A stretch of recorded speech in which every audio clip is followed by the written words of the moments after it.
Nananatiling positibo ang net approval rating ng Pangulo sa pinakahuling survey ng Pulse Asia. Pero negatibo ang ratings ng Pangulo pagdating sa dalawang mahahalagang issue sa ating ekonomiya, sa pagbawas ng kahirapan at pagkontrol sa presyo ng mga bilihin. At bagamat nananatiling positibo, bumaba naman ang rating ng Pangulo patungkol sa ikinampanya niyang daang matuwid o ang paglaban sa katiwalian. Ginawa ang survey sa kasagsagan ng issue ng DAP o ng Disbursement Acceleration Program. May report si Cara David. Positibo pa rin ang rating ng Administrasyong Aquino sa karamihan ng issue na mahalaga sa taong bayan.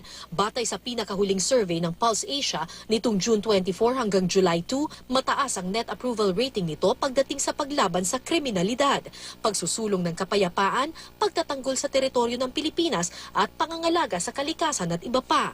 Pero negatibo ang net approval rating ng Aquino administration sa dalawang issue. Una, sa pagbawas sa bilang ng mahihirap na Pilipino. Negative 1 ang net approval rating sa reducing the poverty of many Filipinos. At pangalawa, sa pagkontrol sa pagtaas ng presyo ng bilihin o controlling inflation na nag-negative 15. Ayon kay UP Professor Prospero de Vera, isa itong senyales na ang natamong paglago ng ekonomiya ay hindi pa nararamdaman ng maraming Pilipino. Hindi nahihiwalay ng ordinaryong tao yung diferensya ng DAP at PDAP eh. Ang nakikita niya dyan may pagnanakaw sa pera ng bayan. Yan ang kanyang simplification. Kasi hindi konektado doon sa kanyang pang-araw-araw eh. Lumabas din na higit sa paglaban sa katiwalian, tila mas mahalaga para sa mga tao ang issue ng inflation o pagtataas ng presyo ng bilihin. Nadagdagan ng 7 puntos ang disapproval rating dito ng pamahalaan.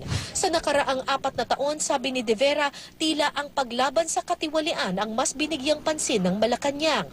Kaya sinisingil na ngayon ng taong bayan ng gobyerno na tuparin ang ikalawang pangako nito, ang paglaban sa kahirapan. More effort has to be put in.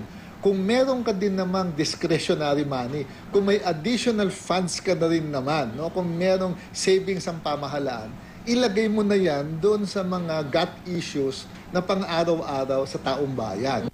Dinepensahan naman ng palasyo ang pagbaba ng net approval rating ng pamahalaan, lalo na sa issue ng inflation. When you also look at the figures, steady naman po yung inflation natin, minsan bumababa, and it's always within the range that is predicted by government.